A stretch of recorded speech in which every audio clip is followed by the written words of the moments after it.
메리 크리스마스라는 그런 뜻은 우리가 즐거운 마음으로 주님께 찬양하고 예배드린다는 그런 뜻에 내포가 되어 있습니다.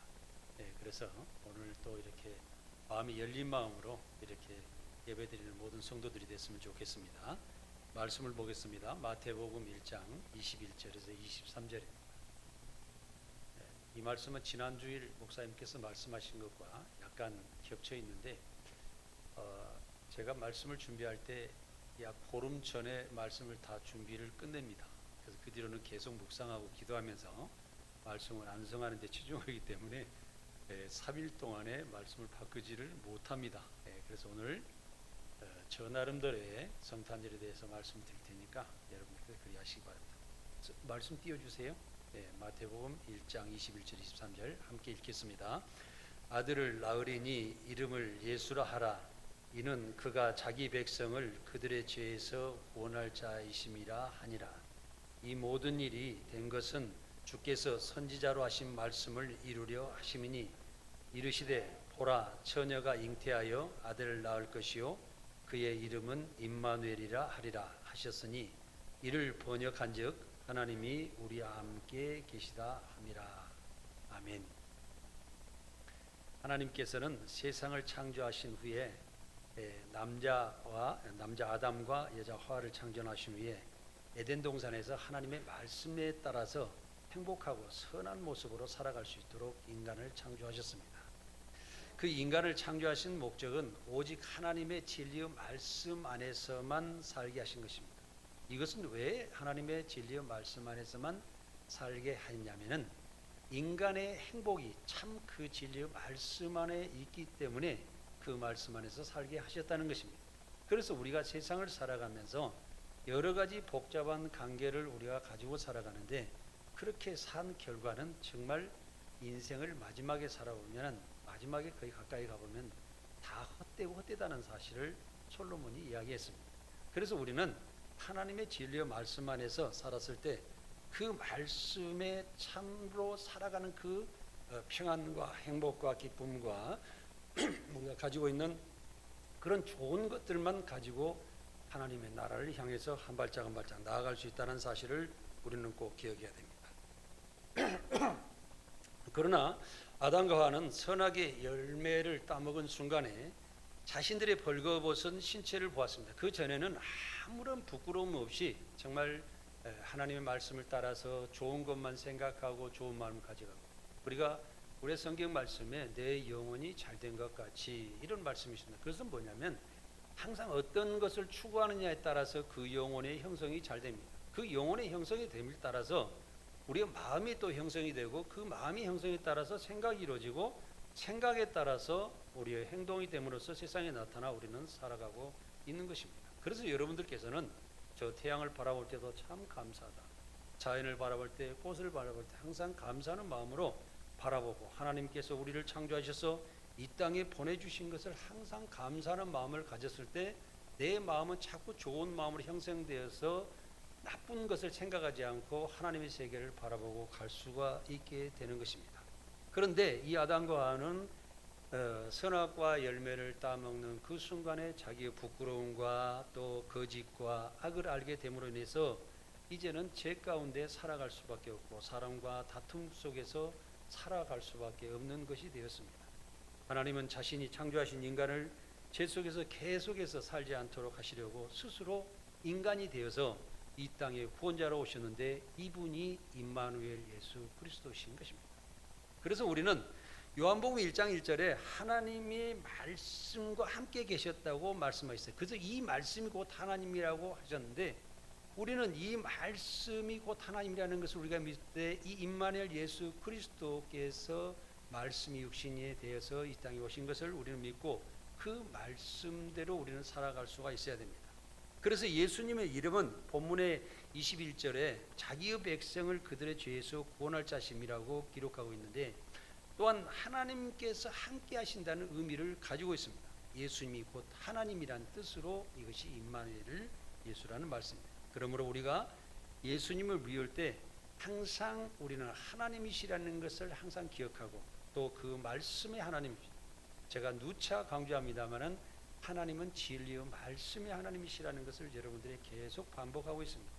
오늘날 성경에 진리의 말씀의 하나님이라고는 딱 그렇게 명을 내려있지는 않습니다. 그러나 구약 성경에서 성경 모든 부분을 읽어볼 때 하나님은 진리시다, 하나님은 말씀이시다, 이것을 하나의 단어로 묶어서 보면은 하나님의 진리의 말씀이시다라는 것을 우리는 꼭 알게 됩니다. 그래서 이 진리의 말씀이라는 것을 우리가 정의를 내려놓고 성경을 바라보고 하나님 믿고 살아갈 때 성삼위 일체가 일맥상통하며 하나님과 예수님과의 하나라는 걸 알게 되고 그 하나님의 말씀이 육신이 되어 세상에 오셨다는 것을 우리는 알게 되는 것을 확실하게 알 수도 있습니다. 그래서 우리가 다른 것으로 하나님을 믿을 때 그냥 맹목적으로 하나님을 믿고 그럴 때는 우리가 기도가 무너졌을 때는 결국에는 하나님이 어디 계신가 하고 의심하게 되고 내 믿음이 무너지는 것을 볼 수가 있습니다. 그래서 우리는 하나님은 말씀 가운데 계신다는 걸 생각하고 또 그 말씀이 내 안에 계신다는 걸 생각하고 내가 그 말씀으로 인해서 내가 믿음 생활하고 그 말씀으로 인해서 하나님께 다가가고 그 말씀으로 인해서 내가 구원받아서 그 말씀으로 해서 내가 강해지고 사탄의 권세를 물리치고 살아갈 수 있다는 사실을 우리는 꼭 기억해야 된다는 것입니다. 임마누엘 예수님이 이 땅에 영원히 우리와 함께 계시기 위해서 오셨습니다. 성경 전체를 살펴보면 구약 성경 66권, 신구약 성경 66권 모든 주제는 예수 그리스도를 정의하고 있습니다. 구약 성경은 예수 그리스도가 이 땅에 오셔서 인간을 구원하기 위해 십자가를 지실 것이라고 기록하고 있습니다.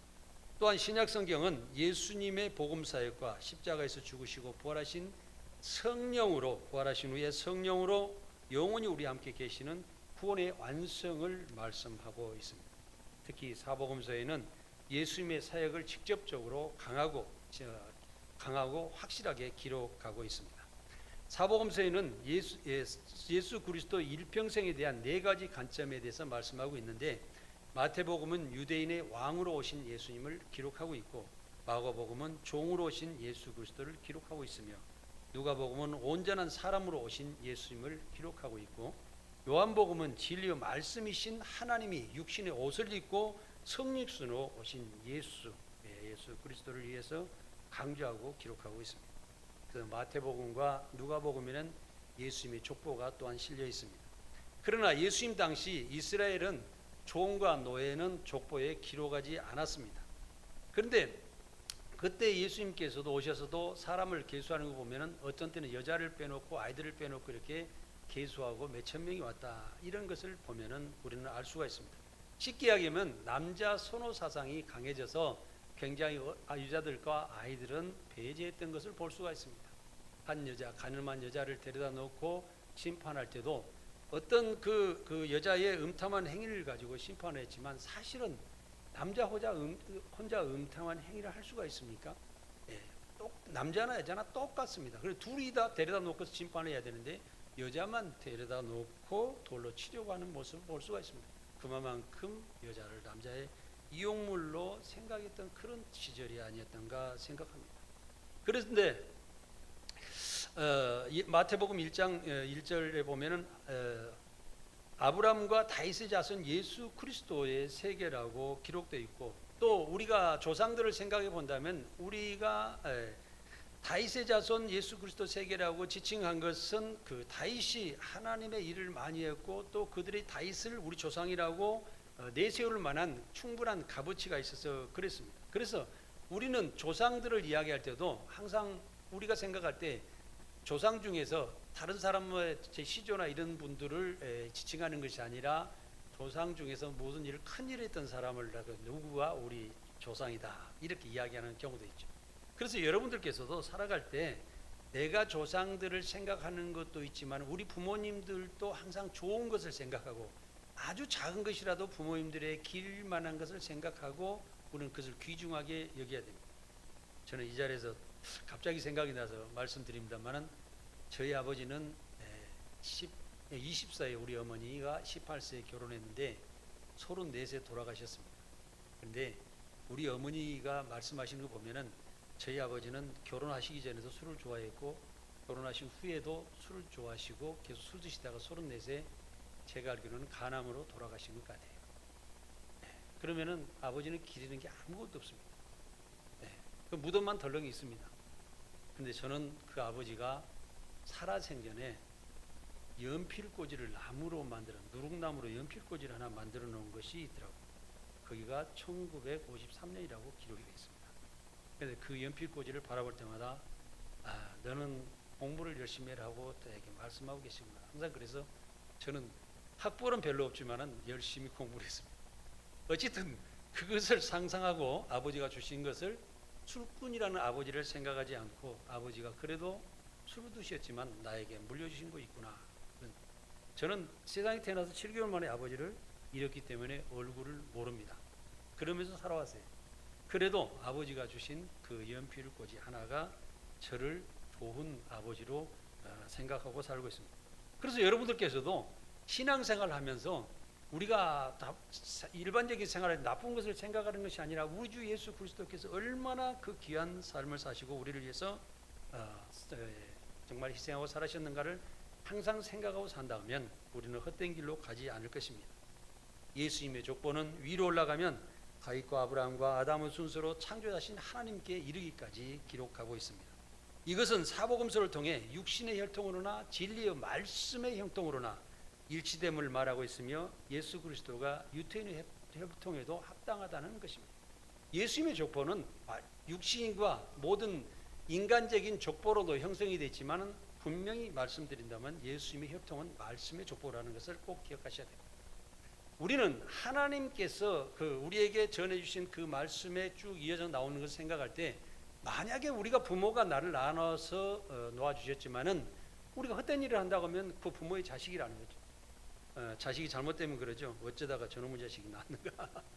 내 족보에서 잘라버렸으면 좋겠다. 이런 말씀도 하는 것을 들을 때가 있습니다. 이것은 뭐냐면 부모하고 자식이 전혀 다른 길을 가기 때문에 그렇습니다. 그렇기 때문에 우리는 인생을 살아가면서 하나님의 백성이라 하나님의 자손이라고 한다면 분명히 하나님의 말씀을 따랐을 때 하나님의 백성이 되고 하나님의 자녀가 되는 것입니다. 그렇지 않고서 어떻게 하나님을 아버지라고 부를 수가 있다라는 사실입니다. 우리는 성탄절날 우리 하나님께서 성육신하에서 이 땅에 오신 부분을 생각할 때 우리는 하나님께 분명히 내게 하나님의 자손인가를 우리는 생각하고 예배를 드려야 합니다. 또한 유대인 왕으로 오신 예수 그리스도를 전통적으로 유대인의 혈통으로 말하면서 아브라함과 다윗의 후손으로 이스라엘 백성들의 자신들의 자부심과 만족을 가지면서 살았다는 것입니다. 이렇게 예수님의 족보를 상세하게 기록한 것은 선지자로 오신 예수님을 기록한 것이 아니라 또한 갈릴리 호수에서 많은 말씀을 전하는 그런 어떤 혁명가적인 위대한 사람으로 기록한 것이 아니라 예수 그리스도가 진정한 구세주라는 메시아라는 사실을 증명하기 위해서 이 족보가 기록되어 있다는 사실입니다. 예수님의 족보에는 당시 족보에 올라있지 않는 관례를 깨고 여성들도 기록함으로써 남녀 차별과 높고 낮은 신분, 종족 차별과도 모든 것을 무너뜨리면서 획기적으로 주님의 모든 것은 기록되어 있는 것입니다. 그래서 예수님은 특정한 사람을 위해서 특정한 어떤 계급, 특정한 그런 부분에서 오신 것이 아니라 우리 모두를 위해서 가난한 자나 병든 자나 정말 잘된 사람이나 못된 사람 어떤 사람들을 구분하지 않고 심지어는 사형을 지금 받으려고 준비하고 있는 사람까지도 주님께서는 똑같은 사랑을 가지시고 이 땅에 오셨다는 사실을 알아야 됩니다. 그래서 우리가 죽은 자보다는 사형을 당해서 지금 처단을 받아야 하는 그 사람이 더 중요한 사실입니다. 그래서 우리 하나님께서는 우리에게 살아계신 하나님이라고 기록하고 있는 것입니다. 사랑하는 성도 여러분, 그래서 여러분들은 여러분 주변에 어떠한 사람이 있더라도 지금 생명이 붙어있는 사람은 다 소중하게 여기고 그를 구원하여서 하나님의 백성으로서 함께 예배드리고 함께 살아갈 수 있는 그런 삶을 살아야 됩니다. 이것은 예수 그리스도는 어떠한 죄인이라도 용서받고 구원하여 하나님의 백성이 될 수 있게 한다는 사실입니다. 그러므로 예수님의 탄생은 그만큼 인류 역사에 어떠한 사람보다도 가장 위대하고 소중하고 귀한 인물로 세상에 오신 사건입니다. 성경을 살펴보면 수백 번의 예수 그리스도에 대한 예언이 기록되어 있습니다. 이것은 예수 그리스도 탄생은 결코 우연이 아니라 예언에 의해서 예정된 탄생임을 증명하고 있는 사실입니다. 인간은 창조된 후에 죄 가운데 살 수밖에 없었습니다. 그러나 하나님은 죄로 죽어가는 인간을 그대로 두시지 않으시고 독생자 예수 그리스도를 이 땅에 보내시어 죽어가는 인간들을 구원하자 하신 것입니다. 지금도 예수 그리스도의 이름으로 예수님의 말씀을 따라서 세상을 구원하는 사람들이 얼마나 많은지 모릅니다. 우리는 앉아서 여기서 편하게 예배드리고 있지만 정말 지금도 보이지 않게 선교사로 오지에 가서 많은 사람들을 구원하고자 일하다가 생명을 잃은 사람도 많이 있습니다. 또 어떤 사람들은 가난한 사람들을 위해서, 또한 고아들을 위해서 공화를 만들어서 자기의 전 재산을 다 털어서 거기서 그 일을 하는 사람도 있습니다. 또 우리도 작지만은 저희 아미유 같은 경우도 생명을 살리고자 또한 많은 선교사님들 지원하고 아주 가난한 한부모나 또 미혼모 가정들을 돌보려고 아미유가 지금도 존재하면서 모든 것을 다 털어넣어서 거기다가 지원하면서 그 일들을 계속 진행하고 있습니다. 결과적으로 그리스도를 믿는 사람들은 자기의 가진 것을 통하여서 선한 일을 하고 생명을 살리고 하나님의 나라를 이루고 하나님의 백성이 되면서 저 천국의 소망을 가지고 계속 걸어가는 사람들이 진정한 그리스도인들인 것입니다. 그러므로 예수 그리스도의 탄생은 바로 구원의 역사인 것입니다. 예수 그리스도 탄생은 모든 것이 예정되어 있으며 예언대로 하나하나 진행되어서 현재까지 이루어지고 있다는 사실입니다. 그래서 우리가 살아가는 것도 내 마음대로 살아가는 것 같지만은 이 세상은 결국에는 하나님의 뜻 가운데 운영되고 진행되고 결론이 나게 되어 있다는 사실을 우리는 기억해야 됩니다. 마태복음 4장 16절에는 흑암에 앉은 백성이 큰 빛을 보았고 사망의 땅과 그늘에 앉은 자들에게 빛이 되었다고 하였습니다. 여기에서 흑암은 어두운 땅이지만 큰 빛은 예수 그리스도를 지칭하는 것입니다. 2000년 전 예수 그리스도가 탄생한 시대는 정치적으로, 종교적으로나 영적으로 흑암이 가득하여서 오직 하나님께서 땅을 굽어 살펴보시면서 또한 그 어두운 땅을 구원해 주시자 하는 그 간절한 마음이 있을 때 예수 그리스도가 이 땅에 오신 사실입니다. 이때 아기 예수 그리스도께서 정말 보잘것없는 마구간으로 오신 것입니다. 세상에 오셨지만은 계실 곳이 없었고 받아들이는 사람이 없었고 누구 하나 반겨준 사람이 없어서 예수님께서는 저 말구유 마구간으로 오신 것입니다. 구약성서에서 아기 예수 탄생을 예언을 살펴보면 미가서 5장 2절을 함께 읽어보겠습니다. 함께 읽겠습니다. 베들레헴 에브라다야 너는 유다 족속 중에 작을지라도 이스라엘을 다스릴 자가 내게서 내게로 나올 것이라. 그의 근본은 상고에 영원히 있느니라. 아멘. 우리 예수님께서는 이 땅에 우리와 영원히 함께 계시기 위해서 오셨습니다.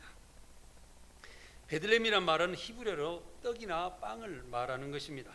예수님께서 그래서 우리의 생명의 떡으로 오셨다는 사실입니다. 요한복음에 보면은 내 피를 마시고 내 살을 먹는 자마다 영원한 생명을 얻는다고 기록되어 있습니다. 그래서 우리는 예수님께서 우리는 자신을 먹으라, 자신을 마시라, 자신의 말을 따르라. 그러면은 너희 배에서 생명의 생수가 흘러나오리라는 말씀을 우리는 꼭 기억하고 그 진리의 말씀 가운데 내가 길이요 진리요 생명이라는 그 말씀을 통하여서 주님을 통하여 하나님의 진리의 세계로 들어가셔서 그 진리의 말씀을 깨닫을 때 우리는 새 생명을 얻고 거듭나 하나님의 백성이 된다는 사실을 우리는 꼭 기억해야 됩니다. 또 베들레헴이라는 열매라는 뜻으로 예수님이 우리의 부활의 첫 열매를 나타내기도 합니다. 그러므로 우리가 예수 그리스도를 믿고 살아갈 때 예수님이 우리의 삶 속에서 성령의 열매를 맺게 하시는 것입니다. 그래서 우리의 삶을 통해서 믿는 사람들은 반드시 선한 열매를 맺어야 됩니다. 성령의 열매 외우려니까 머리 아픕니까? 아무 생각이 없어요. 내 이웃을 사랑하라. 그 안에 다 들어있어요. 그렇기 때문에 내가 살아갈 때 하루하루 살아갈 때 내가 헛되게 살아가지 않고 오늘 또 아침에 일어날 때 성탄절을 맞이하면 우리 주님이 오신 날을 이 날을 기념하여 아버지 하나님 제가 정말 더 바르게 주님 이 세상을 구원하시러 오셨는데 나도 세상을 구원하는 일에 동참하게 하시고 내가 가는 길에 하나님의 의가 펼쳐지게 하시고 하나님의 일을 할 수 있도록 하시고 그 일을 하는 과정에서도 의롭게 잘 결실이 맺어지고 하나님께서 원하시는 일들이 나타낼 수 있도록 인도하여 주시옵소서. 오늘 하루도 하루를 사는 동안 내가 잘 살고 아버지 하나님께 정말 잘 살았습니다 하고 내 가슴께 칭찬하며 하루를 마감할 수 있는 그런 삶을 살아가시라는 말씀입니다. 본문 18절에 보면 성령으로 잉태하신 예수 그리스도의 모습을 볼 수가 있습니다. 예수 그리스도의 나심은 이러하니라. 그의 어머니 마리아가 요셉과 약혼하고 동거하기 전에 성령으로 잉태된 것이라고 말하고 있습니다. 예수님은 남녀의 성관계에서 태어난 것이 아닙니다. 성령의 능력으로 태어나신 것입니다. 이사야서 7장 14절에는 처녀가 잉태하여 아들을 낳을 것이라고 하였습니다. 사람이 아이를 낳으면 남자와 여자 관계로 있기 때문에 어느 가정에 누구 아들의 아들이다, 누구 부부의 아들이다 이렇게 많이 이야기를 하고 있습니다. 그러나 예수님은 창세기 3장 15절에 여인의 후손이 뱀의 머리를 칠 것이라고 말씀하고 있으므로 한 여자에서 성관계가 없는 상태에서 한 여자의 자손이라는 말씀을 하고 있는 것입니다. 다시 말하면 남자가 없는 여자의 순수한 1인칭의 한 사람의 자녀라고 이야기하고 있는 것입니다. 그래서 이거는 우리가 인간적으로 보면 불가능한 것이지만 성령으로 잉태하셔서 하나님께서 한 여자 가장 깨끗하고 순수한 그 여자를 통해서 하나님께서 세상에 오신 것을 우리에게 말씀하고 있는 것입니다. 예수님은 왜 인간의 모습으로 세상에 오셔야 했을까요? 이것은 인간이 육체를 통해 범죄했기 때문에 예수님도 인간의 죄값을 치르기 위해서는 인간의 육체를 통하여서 스스로 고통을 당해서 제사를 지내야 되기 때문에 그 십자가에서 고난의 제사를 지내야 되기 때문에 육신으로 오실 수밖에 없다는 사실입니다. 그러나 우리는 예수님께서 다시 부활하여 새 생명으로 다시 사심으로 우리도 죄에서 해방되는 놀라운 역사를 맞이하게 된 것입니다. 사랑하는 성도 여러분, 예수님께서 이 땅에서 육체를 가지고 성령으로 잉태된 사실은 복음 중에 복음입니다. 인간의 최고의 기쁨입니다. 우리 그리스도인들의 최고의 자랑입니다. 우리는 이것을 믿고 그 안에서 행복한 삶을 살다가 저 천국으로 향해서 한 발짝 한 발짝 나아가야 됩니다. 그러므로 예수 그리스도 탄생을 큰 의미를 가지고 축복하시기를 바랍니다. 또 중요한 사실은 오늘 말씀의 제목처럼 임마누엘 예수님이 오신 것입니다. 가장 선하신 하나님께서 죄로 죽어가는 인간들과 함께 하시고자 인간의 세계에 오신 것입니다. 더러운 세상, 악하고 범죄의 세상을 다 깨끗하게 청산하시고 인간들이 최초에 창조하신 그 목적대로 살아갈 수 있도록 도와주시기 위해서 이 땅에 오신 것입니다. 그렇기 때문에 여러분들께서는 하나님의 진리와 말씀을 붙잡고 그 말씀 가운데 살아가려고 최선을 다하실 때 여러분의 가정과 여러분의 삶과 모든 삶이 참 삶을 가지고서 행복하고 또한 미래의 밝은 소망을 가지고 살아갈 수가 있는 것입니다. 임마누엘 예수님은 우리 죄를 속죄하기 위해서 오신 것뿐만 아니라 일평생 우리를 보호하시고 함께 하시기에 오신 사실입니다. 우리를 보호하시고 하나님의 진리 안에서 인도하시기에 오신 예수님은 축하하시면서 또한 기쁨으로 맞이하시는 성탄절이 다 되시기를 원합니다.